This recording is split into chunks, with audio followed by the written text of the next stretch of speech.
अस्सलामुअलैकुम। Programme night addition में हम आपको खुशामदीद कहते हैं। नाजरीन, सिंध और वफाक एक बार फिर से आमने सामने आ गए हैं, लेकिन इस बार मामला आईजी सिंध की तब्दीली का है।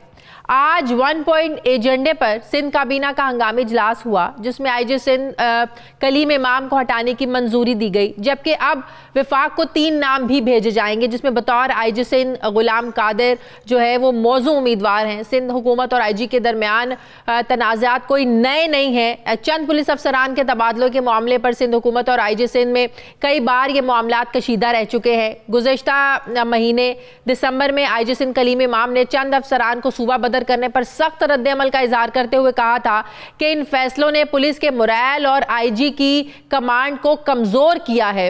आईजी कलीम इमाम सिंध हुकूमत के अहकामात के आगे डट कर भी खड़े हुए और अफसरान के तबादले के अहकामात को उन्होंने मुस्तरद किया और अफसरान को ओहदा छोड़ने से रोका भी था।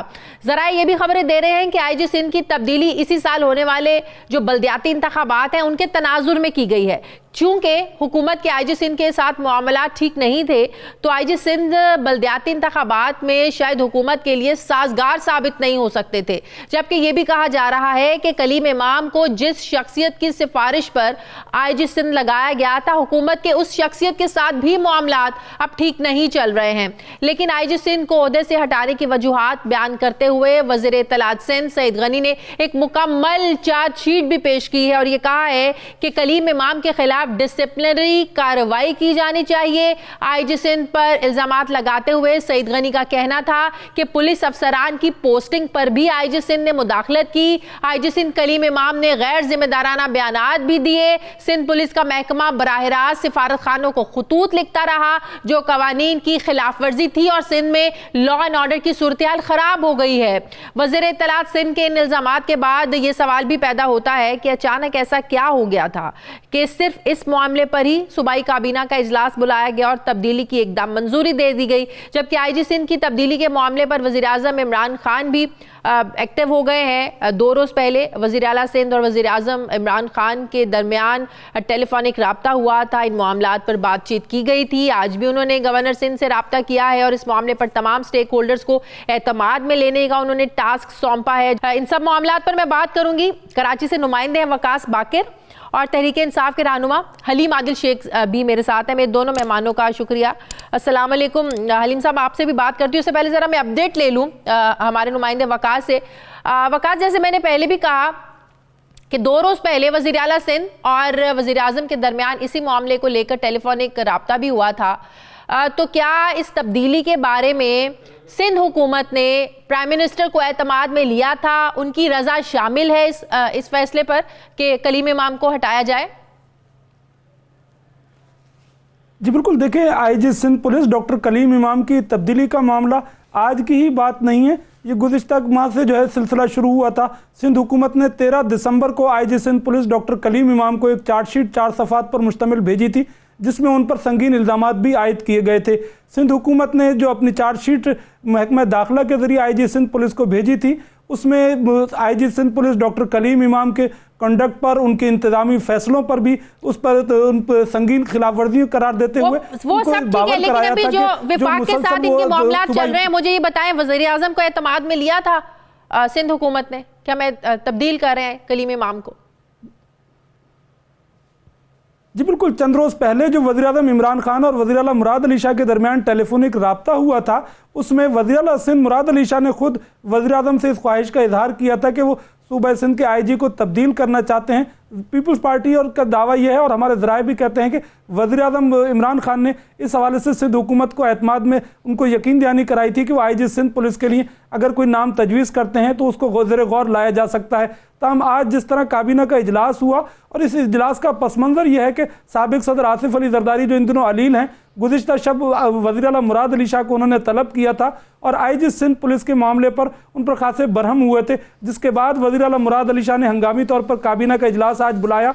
वज़ीर अब तक काबीना के इजलास के एजेंडा से इब्तदाई तौर पर आगाह नहीं थे। उसके बाद ये एजेंडा पर इजलास में जब वुज़रा को बताया गया इस हवाले से, तो फिर वुज़रा ने पुलिस के हवाले से और आईजी के हवाले से जो अपने तहफ़्फ़ुज़ात थे वो भी काबीना इजलास में पेश किए थे। मामला आईजी सिंध का जो तब्दीली का है वो इंतज़ामी फैसला नहीं है, यकीनी तौर पर उसका पसमंज़र सियासी है। और साबिक़ सदर आसिफ अली जरदारी जब IG police doctor Kaleem Imam की तकर्रुरी हुई थी उस वक्त भी उनसे मुशावरत की गई थी। आज गवर्नर हाउस में जब ये काबीना का इजलास हो रहा था, इसी दौरान गवर्नर हाउस में पीटीआई के रहनुमा और अराकीन सिंध असेंबली जिनमें फिरदौस शमीम नकवी, खुद हलीम आदिल शेख और दीगर मौजूद थे, उन्होंने गवर्नर सिंध को अपने तहफ़्फ़ुज़ात से आगाह किया था और उन्हें बताया था कि अगर सिंध में आईजी पुलिस तब्दील होता है तो जो सूबे का इंतज़ामी मामलात हैं वो न सिर्फ खराब होंगे बल्कि जो मुस्तकबिल में सियासी मामलात हैं उस पर भी इसके असरअंदाज। ठीक है, बहुत बहुत शुक्रिया वकास बाकिर आपका। शेख साहब भी मेरे साथ हैं, बहुत शुक्रिया। अलीम आदिल शेख साहब, अलीम आदिल शेख साहब, आपने तो आज बिल्कुल वाज़ेह कर दिया कि किसी सूरत आप जो है ना वो कलीम इमाम साहब को तब्दील नहीं होने देंगे, अदालत भी जाना पड़ा तो आप इस मामले को लेकर अदालत जाएंगे। लेकिन अगर विफाक ही इस मामले को मान लेता है जो सिंध हुकूमत कह रही है, अपनी ख्वाहिश का इजहार कर रही है और जो नाम तजवीज़ कर किए जाएंगे, अगर वज़ीर आज़म को विफाक को कोई मसला नहीं होगा उसके बावजूद भी आप अदालत जाएंगे, या फिर अगर वहां से ऑर्डर आ जाते हैं तो फिर आप जो है ना वो मान जाएंगे? क्या करेंगे आप लोग? देखिए, इतना ये आसान नहीं है। इस शाम से इन्होंने ज़राए से पीपल्स पार्टी का एक डिसइंफॉर्मेशन सेल सिंध में काम करता रहता है। एक इंफॉर्मेशन सेल है, एक डिसइंफॉर्मेशन सेल है जो कि मुर्तज़ा बाब साहब चला रहे होते हैं। उन्होंने शाम से फैलाई हुई है कि जी हमने तो अप्रूवल ले लिया, अप्रूवल ले लिया, अप्रूवल ले लिया। देखिए, बात का कान से गुजार देना, बात का जिक्र हो जाना, इन्फॉर्मेशन देना और मशावरत करना। और हम पंजाब में क्या हुआ हमें उससे कोई गर्ज नहीं है, केपी में क्या कानून है हमें उससे कोई गर्ज नहीं है। सिंध में पुलिस ऑर्डर 2019 की शिक में शामिल है कि with the consultation of federal government, federal government से मुशावरत होगी।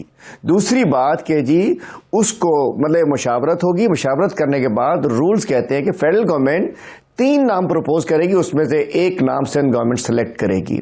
तो अभी ये उल्टी गंगा कैसे बह रही है? करेगा या सिंध भेजेगा नाम? ये तो उल्टा चल रहा है सब। वफाक नाम भेजेगा।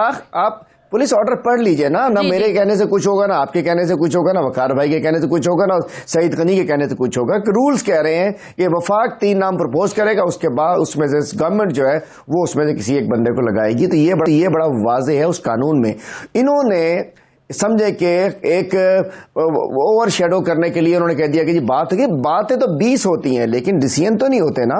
उसके बाद जब इन्होंने गैर कानूनी तरीके से आज जो प्रेस कॉन्फ्रेंस की और उसमें एक दलेर अफसर की, एक अच्छे अफसर की, जो भी अच्छा एडी ख्वाजा से इनकी बनती, इनसे कलीम इमाम से इनकी नहीं बनती, जो अच्छा अफसर होता है उससे इनकी नहीं बनती, अमीर शेख से इनकी नहीं बनती, इनकी रावनवार से बनती है, इनकी जमाली से बनती है। बात यह है कि जब ऐसे लोगों को ये सपोर्ट करते हैं और सईद गनी साहब की अगर प्रेस कॉन्फ्रेंस ना करते, उस समय इतने गंदी वार्डशीटों का जिक्र ना करते, आप लोग इस तब्दीली को बल्दियाती इंतखाबात हैं आने वाले, उस तनाजुर में भी आप लोग देख रहे हैं, उसको मद्देनजर रखते हुए भी तब्दीली हुई है? हम समझ रहे हैं कि सिंध गवर्नमेंट अपने बिला शिरकत गैरे अपना इक़्तिदार चाहती है, अपना इख्तियार चाहती है। वो चाहती है कि बल्दियाती इलेक्शन के अंदर पुलिस को मिस यूटिलाइज करे, पुलिस को के ज़रिए वो इलेक्शन जीते, वो ठप्पे लगवाए, वो बेईमानी कराए और SHOs के ज़रिए, DSPs के ज़रिए वो इलेक्शन जीते। हम इस चीज़ के खिलाफ हैं और बात यह है कि ये हम कोई गलत काम नहीं होने देंगे। उसके लिए हमें कोर्ट जाना पड़े। मैं अभी भी कह रहा हूँ, ये शाम से इन्होंने खबरें फैलाई हुई हैं कि जी वो तो कमिटमेंट होगी। हाँ, अगर इनको इतराज है तो वफाक गौर करेगा। सिंध के चीफ एग्जीक्यूटिव को आईजी पे इतराज है तो वफाक गौर करेगा, लेकिन ये तो नहीं है अगर विफाक को एतराज नहीं होगा तो फिर तो जाहिर है उसका बंदा फिर तो आपको लोगों को भी एतराज नहीं होना चाहिए। अगर विफाक से ऑर्डर आ जाते हैं, विफाक इंडोर्स कर लेते हैं इनके फैसले। हम कौन है? हम हैं कौन? हम पाकिस्तान तहरीक इंसाफ है, वफाक में हमारी हुकूमत है। मैं पार्टी का मरकजी नायब सदर हूँ, मैं पार्टी का पार्लियामेंट्री, मैं भी अगर कोई बात कर रहा हूँ मैं जिम्मेदार हूँ। मैं ऐसे नहीं उठा के कोई वो पता नहीं किससे चाचा खामखा से बात नहीं कर रही हैं आप। मैं जिम्मेदार हूँ, मुझे पता है मुझे क्या बात करनी है। हम सब ऑन बोर्ड हैं, हमें पता है। मतलब है कि इन्होंने एक टेलीफोनिक कॉल को बता दिया कि हमने इजाजत ले ली है, आईजी को निकाल रहे हैं, बैशिंग कर रहे हैं, उसकी चार्जशीट दे रहे हैं उसको। बात यह कि सिंध गवर्नमेंट ने, मैं दूसरी बात 1 मिनट क्लोजिंग करता हूं, अगर ये कहते हैं कि उसका दुआ मंगी के केस है और वो बिस्मा के केस में आईजी ने फेल हो गया, तो भाई इनकी तो फुप्पो भी फेल हो गई, फेल हो गई। लाड़काना को 1000 लोगों को एड्स लगा दिया, हेल्थ मिनिस्टर साहिबा ने कुत्तों से सिंध को खिलवा दिया, थर में बच्चे मरवा दिए, कराची को कचरा कुंडी बना दी। हटाए ना सारे वजीरों को, सेक्रेटरीज को हटाए ना। सारा आईजी के ऊपर गुस्सा क्यों निकल रहा है? इनकी बात नहीं मानता। बिल्कुल सही, बहुत बहुत शुक्रिया तहरीक इंसाफ के रहनुमा हलीम आदिल शेख साहब मेरे साथ थे। मुझे प्रोग्राम में एक ब्रेक लेनी है, वापस आते हैं वक्फे के बाद।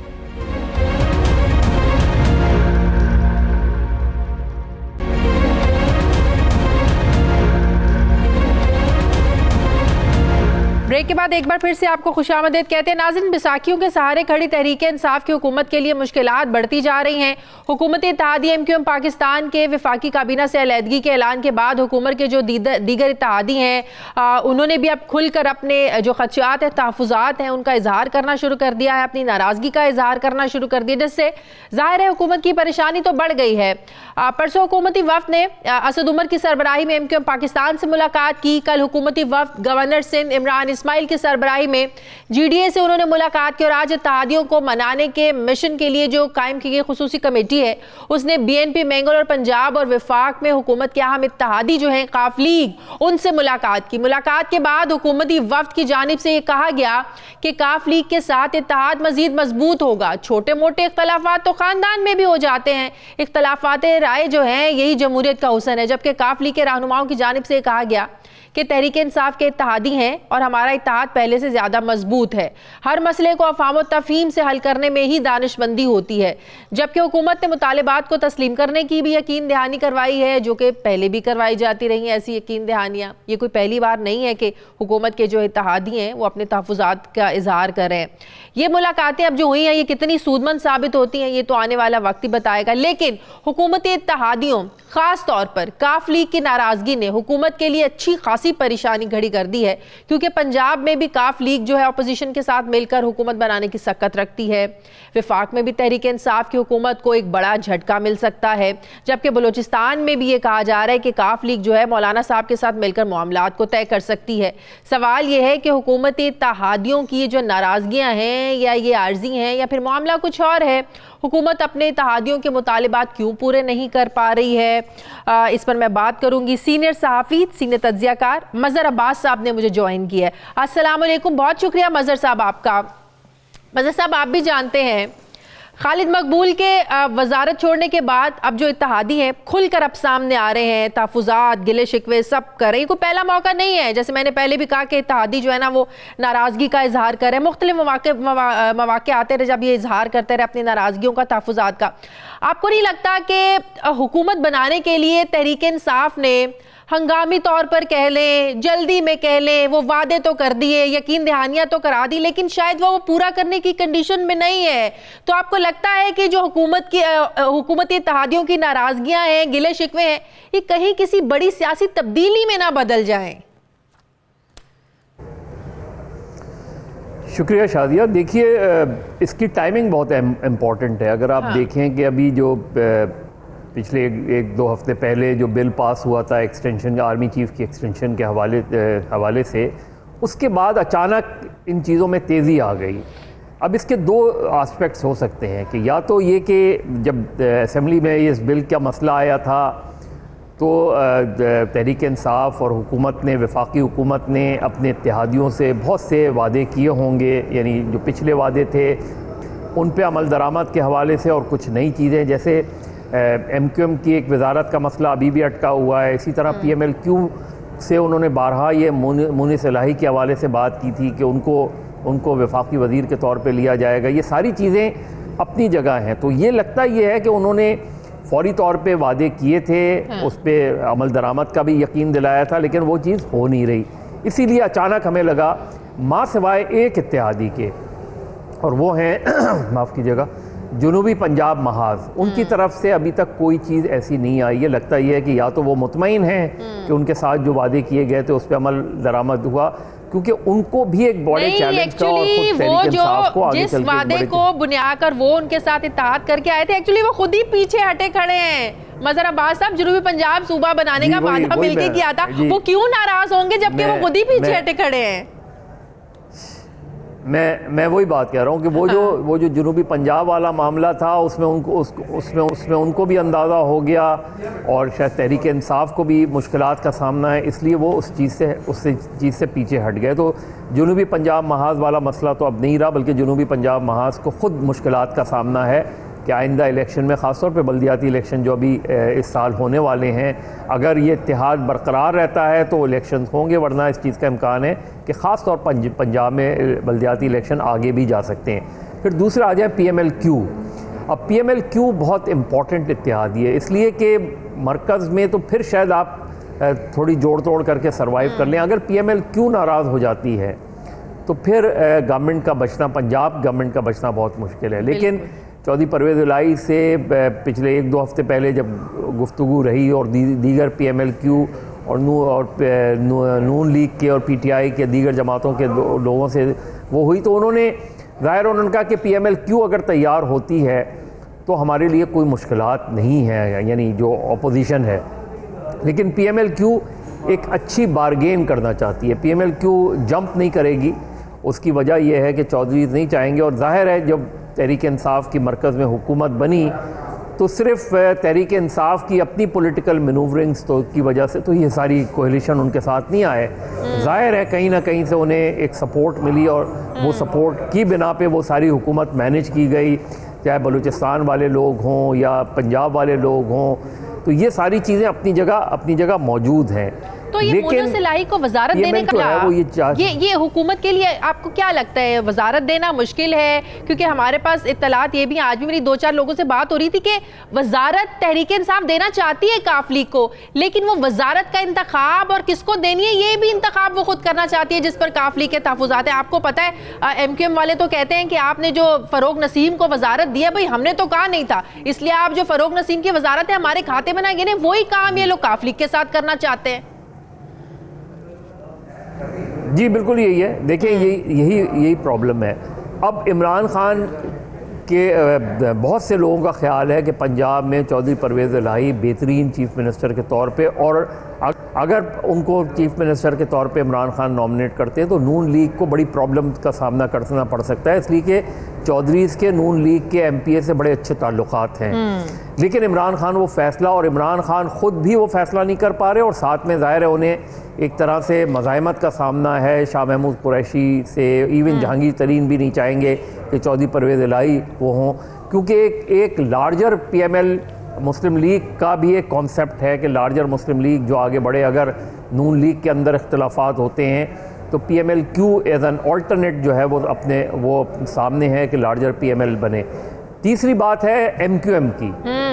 देखिए MQM पाकिस्तान की इस वक्त वो पोजीशन नहीं है, वो स्ट्रेंथ नहीं है जो माजी में हुआ करती थी, लेकिन उनके 6-7 MNAs जो हैं वो इतने क्रूशल हैं कि अगर वो अपनी सपोर्ट विड्रॉ कर लें तो कोई भी पार्टी के साथ अगर वो अपना इत्तेहाद बना ले तो फिर अपोजिशन अगर मजबूत होती है तो इमरान खान साहब के लिए और उनकी हुकूमत के लिए मुश्किलात का सामना करना पड़ जाता है। ठीक है, बहुत शुक्रिया मजहर अब्बास साहब, सीनियर सहाफ़ी तज्ज़िया का मेरे साथ है। मुझे ज्वाइन किया मुस्लिम लीग काफ के रहनुमा, सीनियर रहनुमा कामिल अली आगा साहब ने। अस्सलाम वालेकुम, बहुत शुक्रिया कामिल अली आगा साहब। कामिल अली आगा साहब, MQM ने तो वाजे कर दिया कि अगर उनके तहफ़्फ़ुज़ात दूर नहीं किए गए तो सिर्फ ये नहीं है कि वो जो है ना वो काबीना से अलहदगी इख्तियार करेंगे, वो इत्तेहाद छोड़ भी सकते हैं।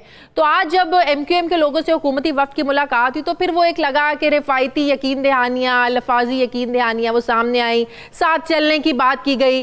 तो कहीं प्रैक्टिकली कुछ वाकई उम्मीद पैदा हुई है कि जो आप लोगों के तहफ़्फ़ुज़ात हैं काफ लीग के, वो दूर करेगी हुकूमत?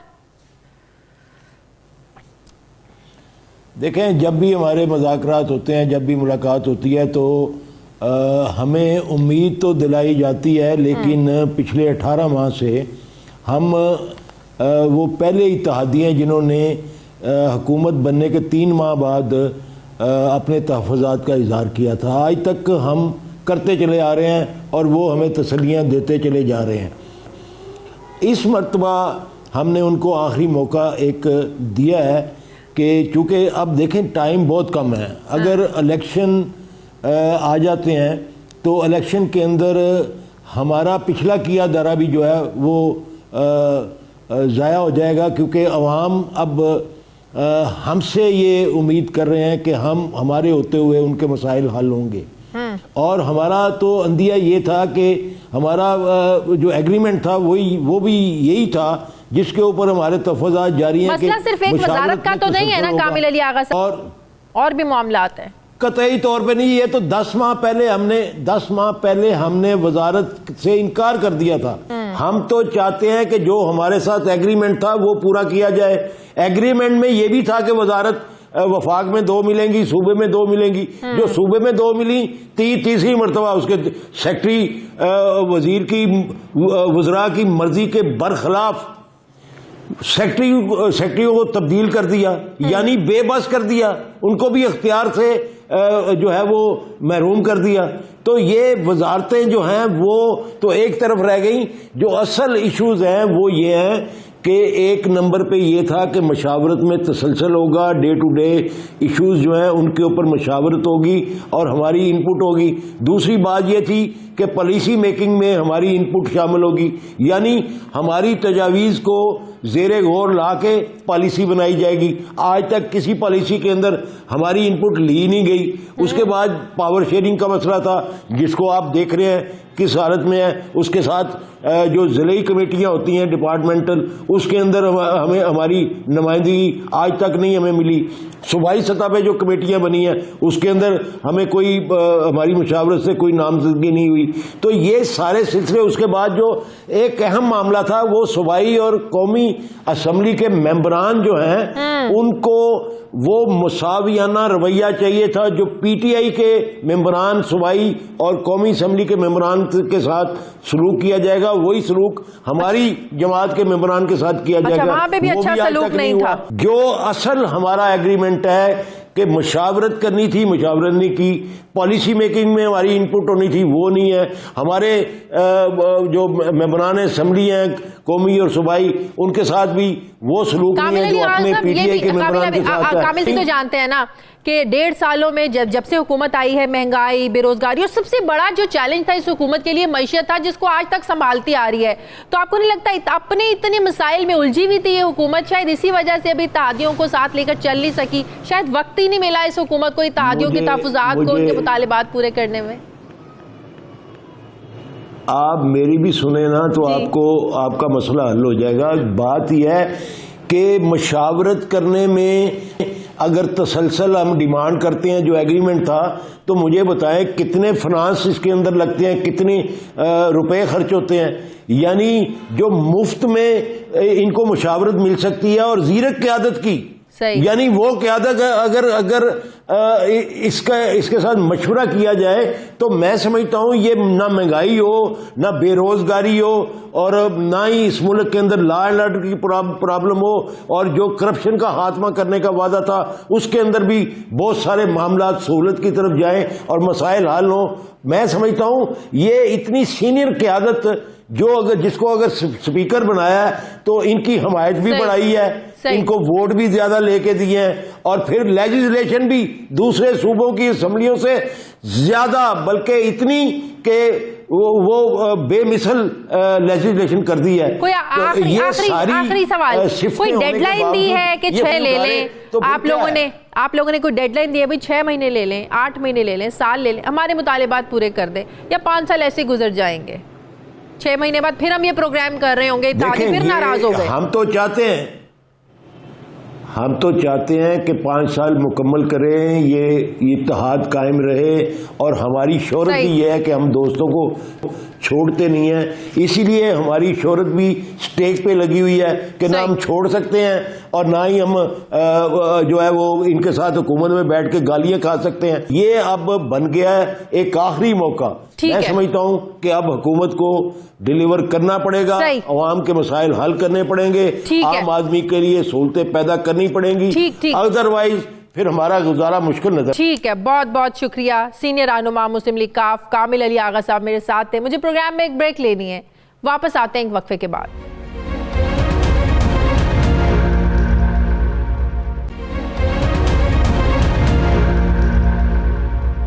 ब्रेक के बाद एक बार फिर से आपको खुशामदीद कहते हैं। नाजरीन, आज सुप्रीम कोर्ट ने नया नैब कानून लाने के लिए हुकूमत को 3 माह की मोहलत दे दी है। सुप्रीम कोर्ट की जानिब से ये हुक्म करप्शन की रकम की रजा कराना वापसी और शेख 25A से मुतालिक अज खुद नोटिस केस की समाअत पर दिया। ये सुमोटो नोटिस 2016 में उस वक्त के chief justice of Pakistan Anwar Zaheer Jamali ने लिया था और इस पर अटॉर्नी जनरल ऑफ पाकिस्तान, तमाम सूबाई एडवोकेट जनरल, चेयरमैन नैब के तमाम डायरेक्टर जनरल और तमाम सूबाई प्रोसिक्यूटर जनरल से जवाब तलब किया था। ये केस 2016 से अदालत में ज़ेर समाअत है और इसकी 15 समातें भी हो चुकी हैं। आज की समाअत में चीफ जस्टिस ऑफ पाकिस्तान गुलजार अहमद ने कहा कि हुकूमत नैब कानून के मामले को ज़्यादा तूल ना दे। नैब कवानीन में तरमीम पार्लियामेंट का काम है। सुप्रीम कोर्ट ने नैब की किसी दफात को अगर गैर आइनी करार दिया तो नैब फारिग हो जाएगी। क्या हुकूमत चाहती है कि नैब के कानून को फारिग कर दे? चीफ जस्टिस ऑफ पाकिस्तान ने यह भी रिमार्क्स दिए कि हुकूमत ने नैब ऑर्डिनेंस से नैब के पर काट दिए हैं। नैब में 10-10 साल केस पड़े रहते हैं। चीफ जस्टिस ने यह भी रिमार्क्स दिए कि सुप्रीम कोर्ट नैब को प्ली बारगेन से रोक चुकी है। जब तक पार्लियामेंट कानून साजी नहीं कर लेती ये इख्तियार इस्तेमाल नहीं होगा। अब देखना यह है कि क्या हुकूमत जो है ये 3 महीनों में नया नैब का कानून ला पाएगी। नया नैब का कानून लाने के लिए यकीनन हुकूमत को ऑपोजिशन की ज़रूरत होगी। ऑपोजिशन पहले ही नैब को काला कानून करार दे चुकी है, लेकिन हुकूमत की जानिब से जारी नैब ऑर्डिनेंस की मुखालिफत भी कर चुकी है। क्या हुकूमत सर्विसेज एक्ट की तरह इस मामले पर भी जो है ना वो ऑपोजिशन जो है ना वो हुकूमत के साथ खड़ी होगी? जबकि नैब की जानिब से जारी नए हुक्मनामे के मुताबिक हुकूमत की जानिब से नैब ऑर्डिनेंस से नैब के पुराने केसेस जो इंक्वायरीज चल रही हैं, जो इन्वेस्टिगेशंस हो रही हैं, वो मुतासिर नहीं होंगी। जो सदारती ऑर्डिनेंस है ये पुराने जो केसेस हैं उन पर लागू नहीं होगा। नैब में अफसरान, ताजिर और सियासी शख्सियात के खिलाफ जितने भी केसेस चल रहे हैं, इंक्वायरीज चल रही हैं, वो ऐसे ही एज इट इज चलता रहेगा, वो बरकरार रखी जाएंगी। नैब के नए हुक्मनामे से यकीनन अब हुकूमत और अपोजिशन समेत जिन अफराद को कहा जा रहा था कि ये जो नया नैब ऑर्डिनेंस है इससे शायद फ़ायदा मिलने जा रहा था, अब इसके इम्कानात ख़त्म हो गए हैं। क्या हुकूमत और अपोजिशन जो है अब इस पर जल्द मिलकर पेशरफ्त करेंगे? इस पर हम बात करेंगे। इसका जो एक कानूनी पहलू है उस पर भी बात करेंगे, लेकिन उससे पहले मुस्लिम लीग नून के रहनुमा डॉक्टर फजल चौधरी साहब ने मुझे ज्वाइन किया है। अस्सलाम वालेकुम, बहुत शुक्रिया डॉक्टर साहब आपका। डॉक्टर साहब, आप लोग भी काला कानून कहते रहे नैब को, आप लोग भी चाहते हैं कि नैब के कवानीन में जो तरमीम लाई जाए। पाकिस्तान पीपल्स पार्टी भी कहती है, हुकूमत जो ऑर्डिनेंस लेकर आई है इसमें सुप्रीम कोर्ट कहती है कि इस ऑर्डिनेंस से तो नैब के पर काट दिए हैं।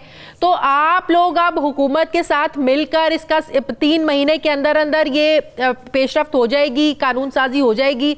नहीं तो सुप्रीम कोर्ट ने तो कह दिया अगर किसी भी आईनी शिक को गैर ख़त्म कर दिया तो कानून ख़त्म हो जाएगा।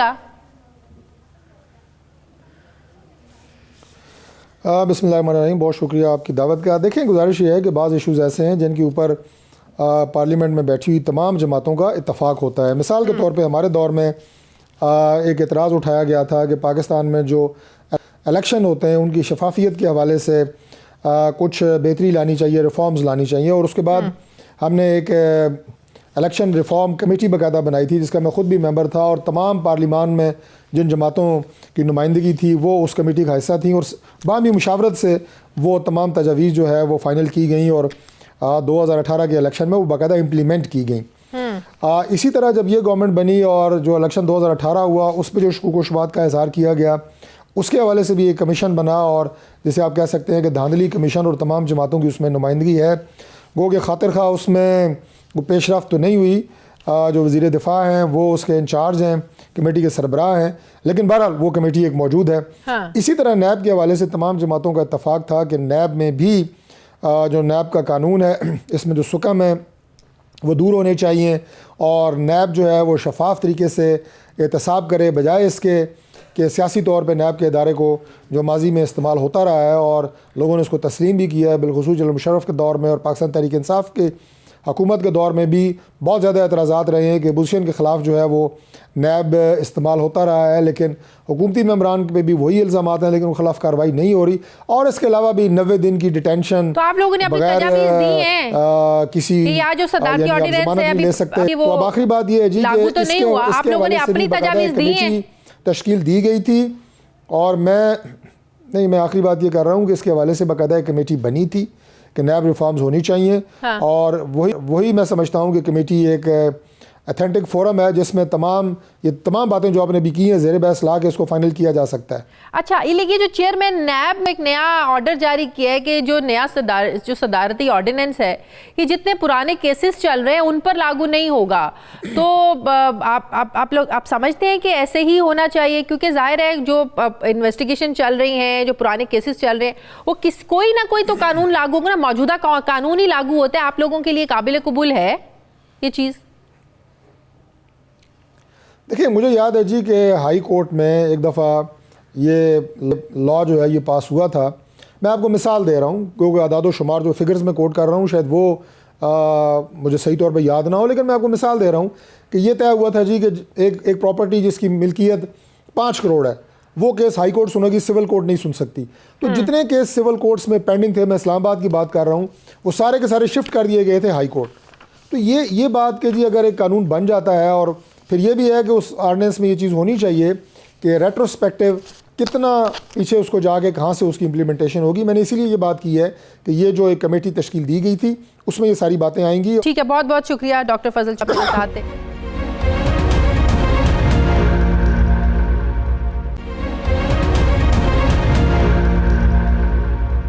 अस्सलाम वालेकुम, बहुत बहुत शुक्रिया शाह खावर साहब आपका। शाह खावर साहब, अब आज चीफ जस्टिस ने कहा कि जो नैब तरमीमी ऑर्डिनेंस है इसने नैब के पर काट दिए हैं।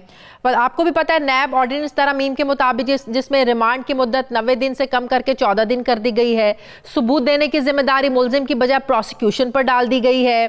इंक्वायरी और तहकीक एक दफ़ा ख़त्म कर दी तो ये इन्वेस्टिगेशन दोबारा शुरू हो नहीं सकेगी।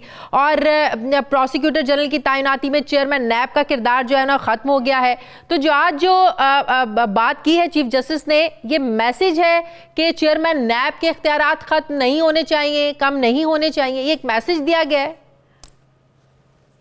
देखिए, बात यह है कि जो आज सुप्रीम कोर्ट की जानिब से जो अहकामात जारी हुए या ऑब्जर्वेशंस दी गई, वो तो इस तनाजुर में है कि जो सेक्शन 25A और सेक्शन 25B के बारे में वो थी।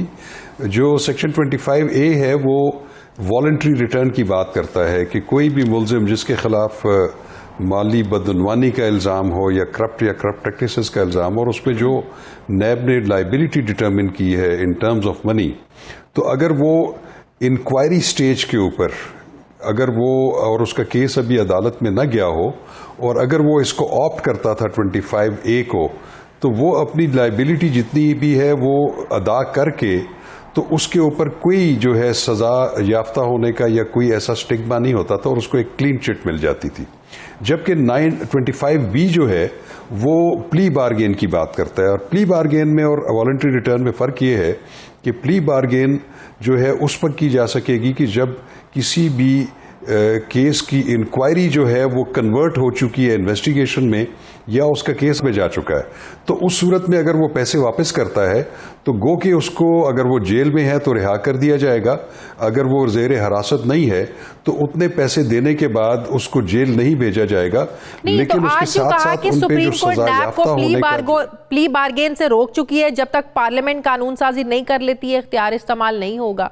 प्ली बार्गेन का जो आज रिमार्क्स दिए हैं, ये प्ली बार्गेन नहीं, वो उसमें 25A जो वॉलंटरी रिटर्न है जिसका मैंने पहले हिस्से का जिक्र किया, उसके बारे में उन्होंने कहा। जहां तक के मौजूदा ऑर्डिनेंस का ताल्लुक है, मौजूदा ऑर्डिनेंस में तो 2-3 शिकों में जो है उसमें इजाफा किया गया है, जिसमें कि सरकारी मुलाजमीन जो हैं जिन पे ये इल्ज़ाम ना हो कि उन्होंने अगर मिस यूज़ ऑफ अथॉरिटी की है और उसका उन्होंने माली फ़ायदा नहीं उठाया तो ऐसे उसको उन्होंने निकाल दिया है कि उसकी कॉग्निजेंस नैब नहीं ले सकेगी। इसी तरह कोई भी प्राइवेट शख्स जिसने कोई ऐसी ट्रांजैक्शन की है जिसमें कोई public holder of public office जो है वो उसमें शामिल नहीं है तो उसको भी जुर्म नहीं गर्दाना जाएगा। ये जहां पर तक आपने अभी बताया कि वो 90 दिन रिमांड जो सरकारी अफसरान के खिलाफ एक कमेटी बनाई जाएगी, वो मेरा ख्याल है कि वो जो अभी एक जो सेनेट की जो कायमा कमेटी कानून और इंसाफ ने जो एक अमेंडमेंट एक बिल जो है तैयार किया है, शायद ये उसमें मौजूद है ये तमाम चीजें। तो उसकी हद तक शायद वो चीफ जस्टिस ऑफ पाकिस्तान ने ऐसी ऑब्जर्वेशंस दी कि अगर ऐसी तरमीम आ गई तो इससे नैब के पर तो नहीं कट जाएंगे, लेकिन बहरहाल जो भी लेजिस्लेशन है कमेटी में फारूक एच नाइक साहब ने भी अदालत को बताया ये उनका एक प्राइवेट मेंबर बिल मौजूद है जो कहता है कि नैब के ऑर्डिनेंस 25A को मुकम्मल तौर पर खत्म किया जा रहा है। ये उनका प्राइवेट मेंबर बिल है जो मौजूद है कायमा कमेटी में।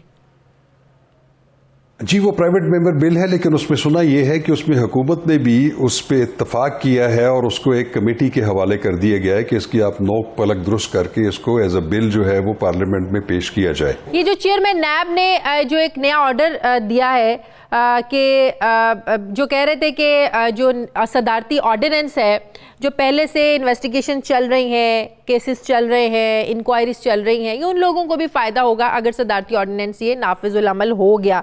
लेकिन चेयरमैन नैब ने कहा है कि नैब के पुराने केसेस, इंक्वायरी और तहकीकात सदारती ऑर्डिनेंस के बायस ये मुतासिर नहीं होगी, ये एज इट इज़ ये केसेस जो है ना वो चलते रहेंगे। तो कन्फ्यूजन भी ये है, सवाल भी मेरा ये है कि जाहिर है अगर किसी केस में अगर तो किसी को सज़ा होगी है वो तो एक डिफरेंट मैटर है, लेकिन अगर इन्वेस्टिगेशन चल रही है, कोई इंक्वायरी चल रही है, वो पहली स्टेज पे है, दूसरी पे, आखिरी स्टेज पे है, तो जाहिर है वो किसी ना किसी कानून के मुताबिक तो होगी ना, तो उसी कानून के मुताबिक होगी जो कानून लागू होगा। तो ऐसे कैसे हो सकता है कि एक कानून लागू हो और इन्वेस्टिगेशन पहले कानून के मुताबिक हो रही हो? ये कुछ समझ में नहीं आ रहा है। शाज़िया मैं आपको बताऊं कि ये जो इंटरप्रिटेशन ऑफ लॉ है ये एक बहुत बड़ा सब्जेक्ट है और किसी भी कानून की या उसकी किसी शिक की वजाहत या तशरीह करना जो है वो या हाई कोर्ट या सुप्रीम कोर्ट का इख्तियार है कि वो किसी भी शिक की किसी भी कानून की या उसकी शिक की वजाहत कर सकते हैं।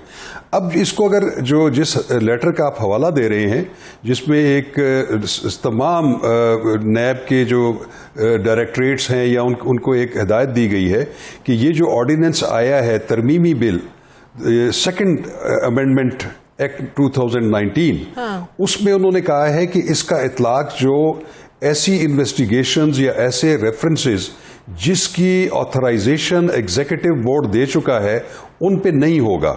मेरी दानिश में ये उनकी गलत तशरीह है इस ऑर्डिनेंस की। उसकी वजह यह है कि या तो ये कोई नया कानून आ गया होता और नैब ऑर्डिनेंस 1999 को मनसूख कर दिया गया होता तो फिर वो जो भी उसको फॉलो करेगा दूसरा लॉ उसमें ये जरूर एक शिक होती है कि जो पिछले कानून में नैब ऑर्डिनेंस 1999 में जो इंक्वायरीज चल रही थी या जो रेफरेंसेस फाइल हो चुके थे वो उसी तरह उसी लॉ के मुताबिक चलेंगे और उसके बाद की जो है हमारा प्रोस्पेक्टिव इफेक्ट होगा। लेकिन ये कोई नया कानून तो नहीं बना, ये जो तरमीम है ये नैब ऑर्डिनेंस 1999 में है, ये कोई नया कानून नहीं है। तो इसका जो माखज है इसको ऑर्डिनेंस जारी करने का मकसद भी ये था कि वो जो बिजनेसमैन या प्राइवेट लोग जो कि या जो पब्लिक ऑफिस होल्डर्स या जो सिविल सर्वेंट्स थे जिन्होंने कोई काम ऐसा किया था जिसमें कोई क्रिमिनल इंटेंट नहीं थी या मिसयूज ऑफ अथॉरिटी में उन्होंने कोई माली मुनफात हासिल नहीं की थी तो उनको उन्होंने एक्सक्लूड कर दिया।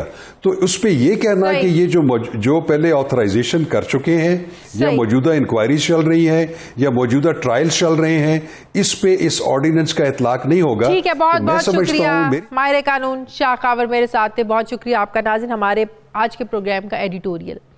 नाज़रीन शायकीन क्रिकेट और पाकिस्तान में क्रिकेट के हवाले से अच्छी खबर यह है कि बांग्लादेश ने 48 घंटों के बाद एक यूटर्न लिया और फिर पाकिस्तान का जो दौरा है 3 हिस्सों में करने पर अब आमादगी जाहिर की है। पाकिस्तान में तीनों बार बांग्लादेशी टीम का जो क़याम है ये 10 दिन से कम का होगा, लेकिन बांग्लादेशी टीम की 3 बार पाकिस्तान आमद जो है यकीनन इस बात का सबूत है कि पाकिस्तान क्रिकेट के लिए अब एक महफूज मुल्क है। इससे पहले इतवार को बांग्लादेश क्रिकेट बोर्ड के चेयरमैन नजमुल हसन ने ऐलान किया था कि बांग्लादेश क्रिकेट बोर्ड ने मशरिक़ वस्ता में जारी जो हालिया कशीदगी है इसकी वजह से अपनी टीम को टेस्ट सीरीज़ के लिए पाकिस्तान भेजने से इनकार किया था। लेकिन कल ICC हेडक्वार्टर में होने वाली मीटिंग में दोनों ममालिक के दरमियान फिर मामला तय पाए और दोनों ममालिक के क्रिकेट बोर्ड सीरीज़ के इनेकाद पर मुत्तफिक हो गए। नए शेड्यूल के मुताबिक बांग्लादेश क्रिकेट टीम इस महीने 24 से 27 की तारीख तक लाहौर में 3 T20 मैचेस खेलेगी, जिसके बाद 2 टेस्ट वक्फे से खेले जाएंगे, जबकि अप्रैल में दूसरे टेस्ट से पहले एक वनडे इंटरनेशनल खेला जाएगा और ये पूरी सीरीज़ लाहौर, कराची और रावलपिंडी में खेली जाएगी। बांग्लादेशी टीम ने 2008 में आखिरी बार पाकिस्तान का दौरा किया था।